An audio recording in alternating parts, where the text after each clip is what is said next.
Hi everyone, welcome to Ask a Puppy Trainer Show. Bethany, Sparky, this is episode number 70. Hank? Hank is his name? Yeah. Oh my gosh, that is a good name, Hank. Oh my gosh, it's so cute. Okay, I am gonna start off with a kind of like 3-part question that we got, and I think I can answer this pretty quickly without anyone's help and just get this done. You fast. wish you would get that without my help.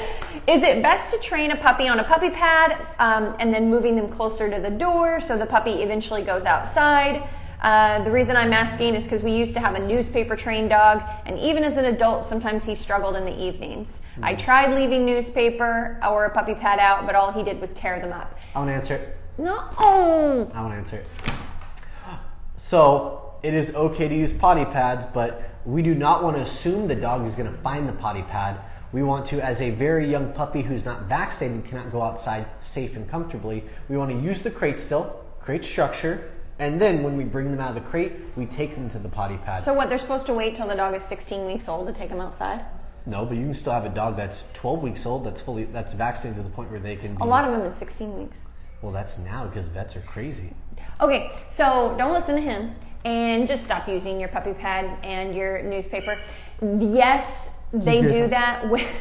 He's actually trying to be the nicer one, which is funny. It's weird because normally I'm the mean one. one. Well, if he had said what I said, I probably would come in said no. with the other.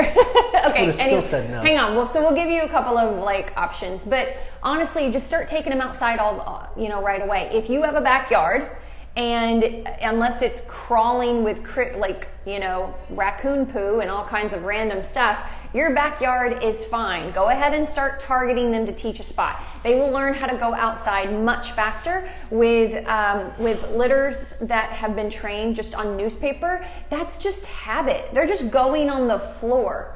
I mean, you can do a slower transition. Sometimes it helps to keep a puppy pad or newspaper out for 2 to 4 week transition, but you're still teaching them to go outside. There's no gradually doing it to the back door. It's just, I'm gonna put you in the playpen to go potty because I can't watch you and there's newspapers, or I'm gonna take you outside to teach you how to go outside. We don't really do the transition thing unless there's an issue, in the house. Well, the reason he mentioned that is if you live maybe in downtown LA, you don't have a lot of options. You don't have a safe plot of grass unless you're walking 3 blocks around the corner. Yes, maybe. We live in the concrete jungle. Yeah. There is no grass around here. Yeah, so maybe if that's the case, then you are doing some sort of puppy pad or newspaper. Let's go ahead and just switch to a puppy pad, even if the breeder's doing newspaper. But you have like a potty area. So that's a playpen covered with potty pads, and that's where your dog is going. 3 to 4 overlapping each other. Yes, exactly. And you don't give your puppy freedom. That's why we don't really do the gradual thing, because if your puppy is getting enough freedom to be able to make those choices, they're definitely an adult, I would say. The puppies just can't do that. It's just, you're going to have a lot of accidents. They can do it, but you're going to have a lot of accidents, and then the puppy's going to think sometimes inside, sometimes outside. Really quick, just to reference your older dog that would just chew the newspaper or the puppy pad up. That's why it doesn't work for some dogs. But if you had a smaller breed dog, especially a female, and you want to shape puppy pad training, you can do that. It's just different. Okay, if the puppy's trained on a pad and learns to go outside, as an adult, will he remember to use it other than the floor if the need arises? No. Not unless you continue puppy pad training.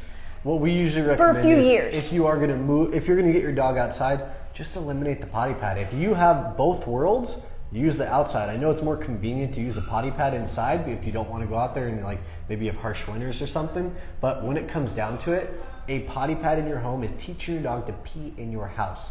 That's when you get mistakes. You get an older dog that will tear them up eventually, gets bored, has separation anxiety, whatever it is. We still believe in a lot of structure in the home for young middle-aged and older dogs, whether it's a crate, a playpen area, or just a lot of confidence boosting in the space, the environment that you're going to be leaving them in as they become older. Young dogs, though, eliminate the potty pad if you can get that dog outside safely. That's our preference. And comfortably. That's our preference. But like I said, some small breed, females especially, if you wanted them to stick with a puppy pad, you have to be very strict about it from the beginning. Just like you're potty training to go outside, instead it's the pad. Okay, so just keep that in mind.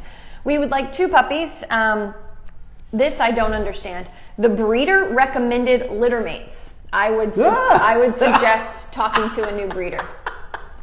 Why though? Why? Well, she said, I just watched your episode on sibling syndrome, littermate syndrome. It's not just, and also on YouTube, it is not just us. I mean, just put in Google littermate syndrome and you'll see a kid that was recently attacked by littermates that were 12 weeks old. You'll see tons of fighting through adolescence. You'll just see all the psychology behind it. It's very difficult. I don't think in the last 12 years I've had any clients who had a great experience. Oh, a great experience. Yeah, never mind. With littermates. I know people that have okay experiences and they spend a lot thousands of time, of dollars. Work. And the woman that she just mentioned actually has a dog trainer mentality. She's done so much research and training here and training with her, and there's just so much. Like, she doesn't even count. She's the exception. She's an anomaly. She's an anomaly, and she struggled, which is why she basically became a dog trainer. She could go start charging clients right now. I hope Jen's watching this. She's like, like the only successful, successful person we know that's done that. So no, you definitely want a dog that's at least a year old and is trained, like you're happy with the training you've done at a year old before you bring in another dog. Typically we prefer male and female for sure, but less conflicting energy. It doesn't mean that females or males can't get along, but it definitely does. It just balances better most of the time. But anyway, I don't even think I got a name on that. No, I didn't. Oh, Paula. Okay, Paula, I hope that helps, and I hope we see you when you get your puppy in our online program. You guys, can you look down here really quick? So I got obsessive licking, almost like anxious licking. No.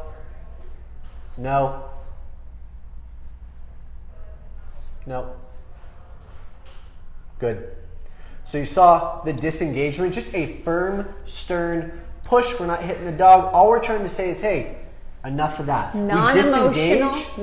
Stern, calm, neutral. And he was like, oh, okay, well, I guess he doesn't like that. So then look what Bethany's doing now. She came in with a calm, deep pressure, slow massage on the back. After he accepted that he couldn't do the nervous, anxious licking. After a full disengagement, a full mental disengagement, took 3 tries, and now he gets some love. Oh, he's so cute. Because we're rewarding him with calm, neutral energy for disengaging with the anxious licking. Do you want to do? It's so cute, I know, to see that, because they're giving you kisses, but when it comes down to the brain of the dog, not the body, the brain doesn't benefit from that. And also know your dog. You know, I mean, a lot of puppies, they just lick a little bit. It's not crazy, but a lot of puppies lick obsessively. So some of it, I don't know if this puppy is an obsessive licker. He does. It was for about 30 seconds before I. There you go. Okay, so that's a little obsessive. You need to be able to turn things off, just like zoomies, like your puppy running around like a maniac.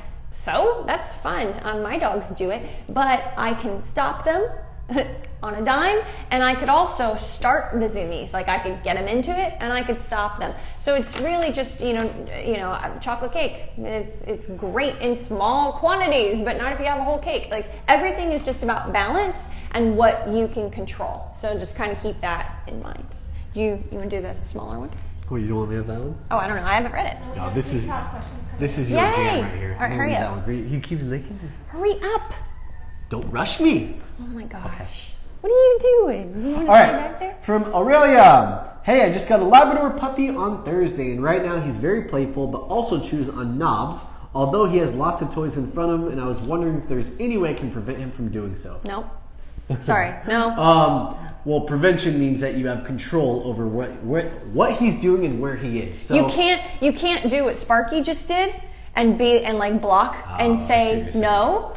and just stop the knob chewing, because like this puppy, this dog has been in our program for 3 weeks and has a ton of foundation, focus, foundational work, a baseline to pull from. So when maturity, building resiliency, building relationship, all of that comes first. Plus, if a knob is wood, anything about like the table, but anything that's a natural resource, like if you have natural rugs in your home and you're getting a puppy, you better pull them, because anything natural feels way better for them to target and chew on than their toys. And if their toys are just sitting out, then you're not really being interactive, and so they're going to get bored. So do a toy rotation and management when it comes to anything along those lines for at least, I'd say, a month before you try to add in more disciplinary factors. I thought I was doing this one. I didn't know you were doing that one. I thought you said it was my jam. No, this one was. That one was mine. Bethany. He's taking forever today. Honestly, like, have you cut coffee again? Because you're trying to cut down the second shot of the day. You're taking so long. Put a leash on your dog. Have control over them. A dog that free roams in your house stop it. A dog that is free roam in your house has the freedom to make bad decisions. Prevent the opportunity for bad decisions by keeping control over them.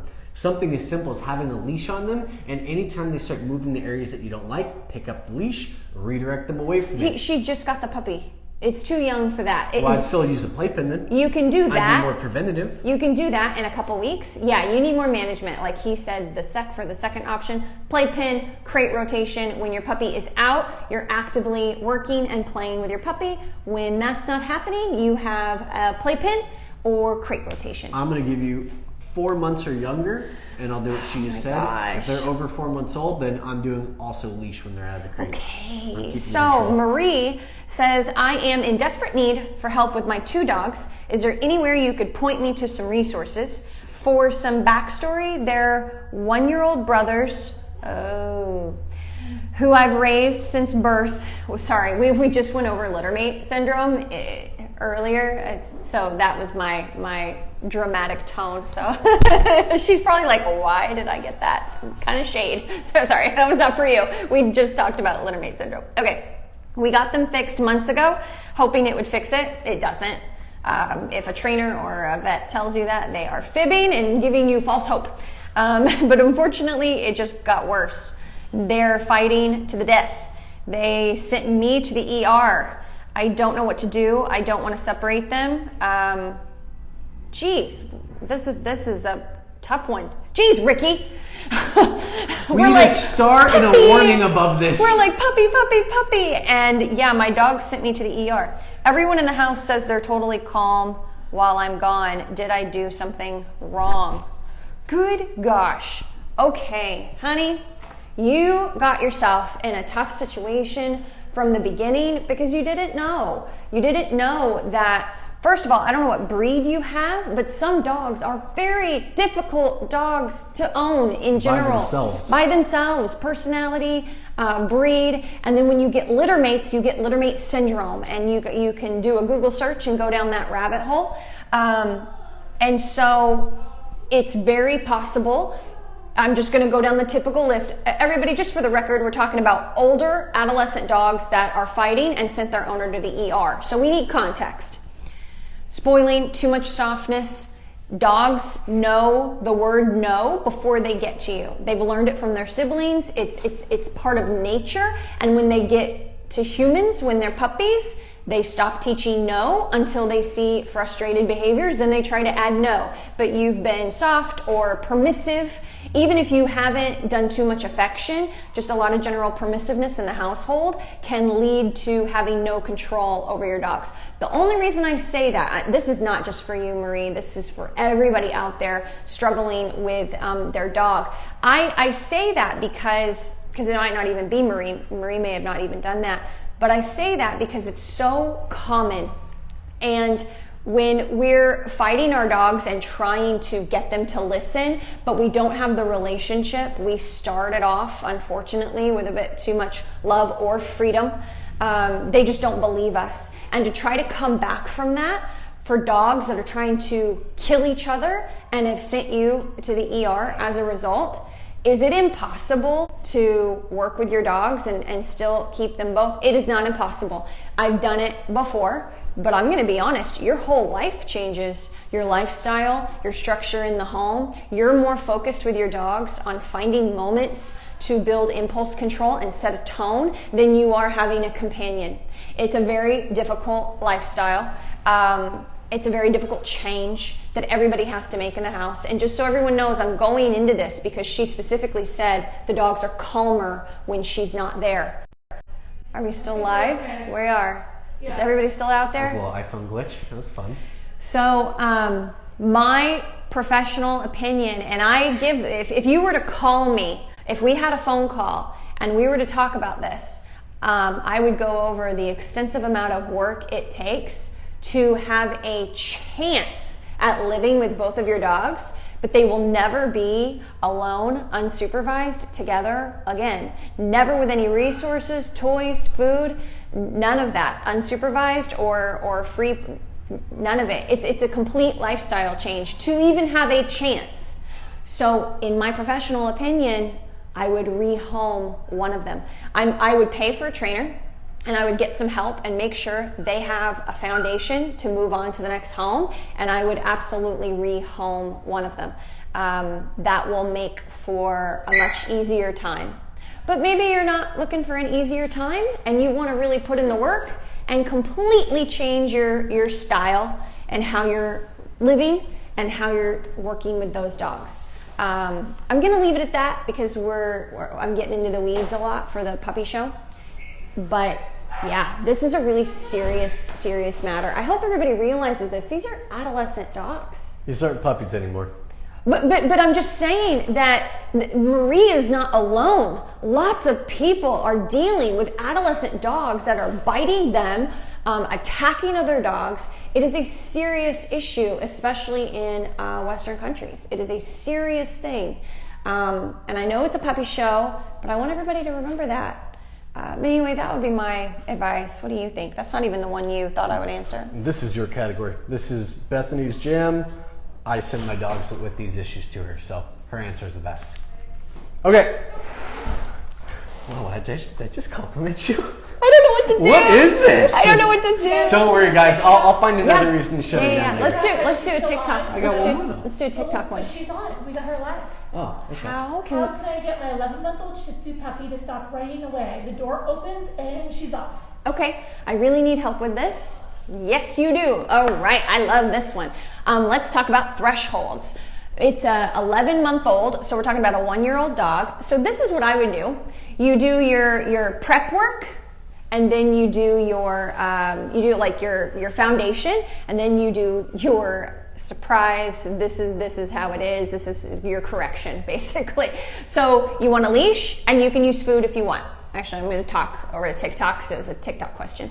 So you're going to walk up in front of the door, sit, good, let's go, do a tiny turn, don't walk your whole house, up, sit, good, food, do it 3 to 5 times.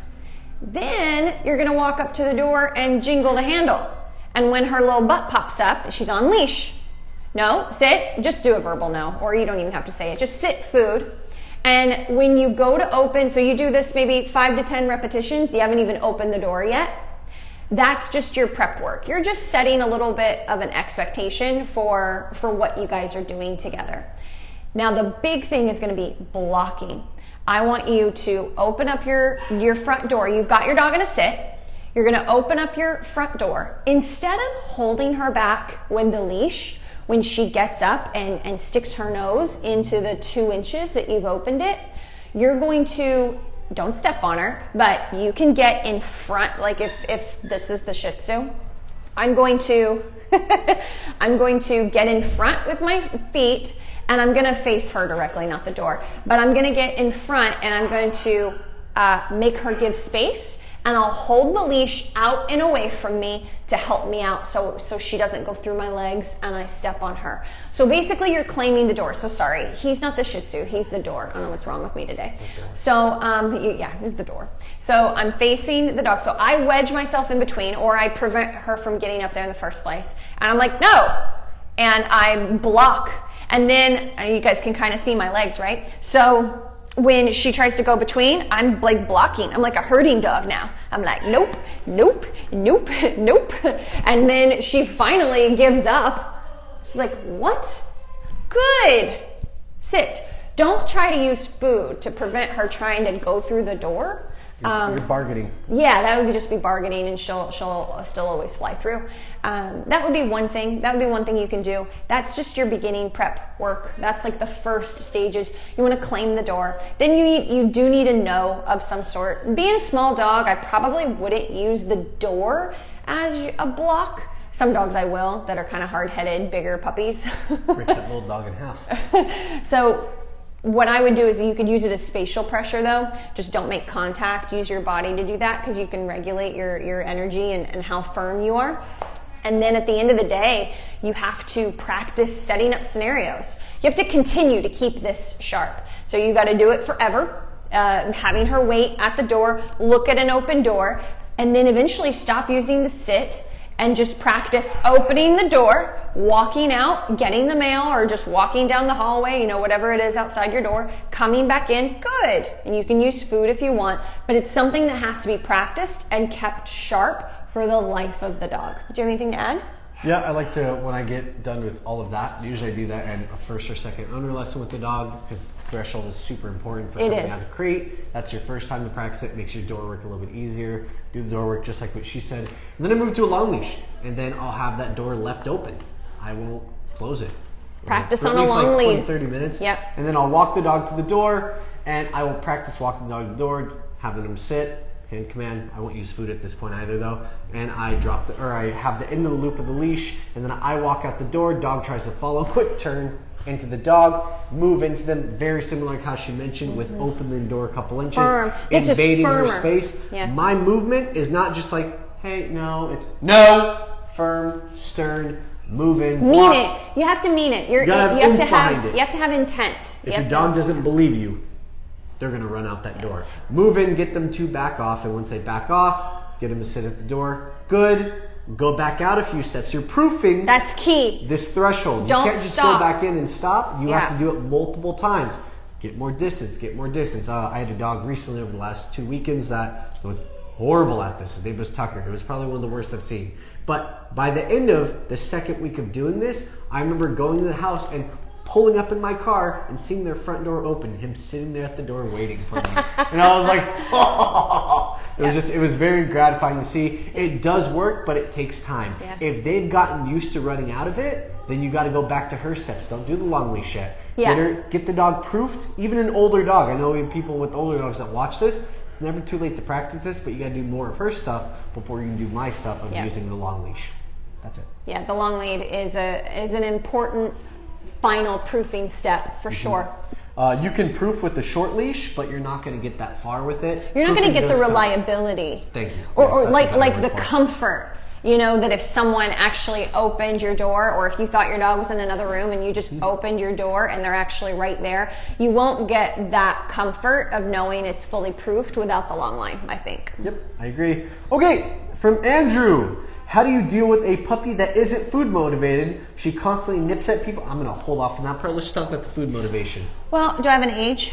Oh, we do not have an age, but it was for our complete puppy training schedule by age. Okay. I don't know what that means. Blog. Oh, it's our blog. Gotcha. Okay. From blog. Oh, look at that. So we don't have an age, and my answer is very different depending on the age. I will say if it's a puppy under 16 weeks, every dog can be food motivated, especially a puppy 16 weeks, like 5 months and under. If you don't eat your kibble while I'm working with you, you don't eat. And if you still don't eat after a few skipped meals, then if your dog is on the skinnier side, you might need to go to the vet. There might be something going on there because some little puppies can be quite picky and they will be very skinny and it's tough to put on weight. Those aren't the ones I'm talking about. That's the outlier. That's a rare. You could probably go get some freeze-dried raw food or go Instinct to makes a great one. Or Yep. Primal. or go get a roast chicken and take the skin off. That always works. Yes, it'll spoil your puppy a little bit, but you got to train your puppy. You got to build food drive. Yeah, you got to build some of that drive. We're not trying to have a crazy excited dog. We actually are not about the crazy excited food focused maniacs. We're not drive trainers. No, we're balanced. no. But when it comes to puppies, you're trying to shape their world the way that you want it. So you want to use food for shaping. Personally, I grew up training dogs and we didn't use food. I didn't know that was a thing. Like, I really didn't. My trainer in the middle of nowhere in Illinois, we didn't really use food. We did it very differently, and it's doable, but man, is it tough. Yeah. It is crazy tough. So anyway, if the dog doesn't eat out of my hand, the dog doesn't eat. And after a few meals, they eat. And keep it simple. Don't try to be doing like sit lure with a puppy that's not food motivated yet. You take 2 steps back and rest your wrist on your knee and have a handful of food. And let them come eat it. And let them come eat it. And then you go, good job. And you take 2 steps back and do it again. That's what you're doing for 3 days. I might also say their name too. Yeah. Name, then take the step back. Yeah. You can 3 add days a come of if they're that. following it, but if they're not even following it, just name. Yeah. Good. Then start to shape turns and sit and place and all of that stuff. And that's actually one of the second part of their question is she constantly nips at people and has very poor recall. So that's not just older. a dog. It's got to be an older puppy then. It could just be a sassy puppy. No, I mean, high expectations, very poor recall. Your puppy's going to have very poor recall. It takes 2,000 to 3,000 repetitions of come, with the majority of them having food before a dog is able to come off leash in any kind of distraction setting. And it also comes with a ton of maturity. Most of my puppies 6 months or younger, you're outside, you're at a park, they see a dog, they're not coming to you unless you've conditioned long leash, lots of food work, and also some turns. Like they hit the end of the leash, you let them get near the end, turn when they hit the end, and then call them back to you. Let me ask you this. Every time you go out with your puppy, no matter what age they are, what is your intention? Because if your intention is not going to the park and working with them for 20 to 30 minutes, then you're never going to have a good recall. Because you're by daily too. Yeah. So your intention with your dog in the house, 15 minutes, a couple times a day, working with your puppy on the same commands over and over, and then in the yard, and then in the front yard, and then the park. If your intention with your puppy is to go to the park and hang out or play with dogs or hey, say hi to a friend, you're never going to have a puppy that listens to you. You need at least 1 session every single day using one of their meals to build up your food motivation, and also 2, to build your recall. I'd say the first week I'm strictly doing it inside the house, up and down a hallway, because it's got controlled boundaries, the walls, and then I'll do the front yard or backyard depending on focus, and then I'll work my way up to the park. And then setting them up to succeed. Like strangers shouldn't be touching your dog. Ooh, and so important. And if it's people that you know, like coming over or meeting up with you, the whole point of you having a dog, not the whole point of you as a human, but the whole point of you as a human with a dog, just like a kid, is to teach expectations to that dog of how you want them to behave in that situation, which is a little bit of distance. Oh, wait 1 second, sit, good. Teaching them how to be calm and focus on you rather than want to check out everybody else. That has to happen first before you get any socialization. It's also going to help with your constant nipping of people. Yeah. Them coming in your house. I'll be honest, maybe I'm more strict than Bethany in that. I don't let my dogs do any greetings on leash when they're outside. Oh, I don't. Well, not dogs. Puppies sometimes. I won't do it. It depends on the dog, though. If you're having issues with your dog being overstimulated, your puppy being overstimulated, that dog does not interact with anything out in public for 3 to 6 months. Until I am their whole world. They are calmer and more collected next to me. We like to teach as much environmental neutrality as possible. You say 3 to 6 months. By then, they're not even really a puppy anymore. They're more of an adolescent. So I support that. Is there anything over here? What they need? Huh?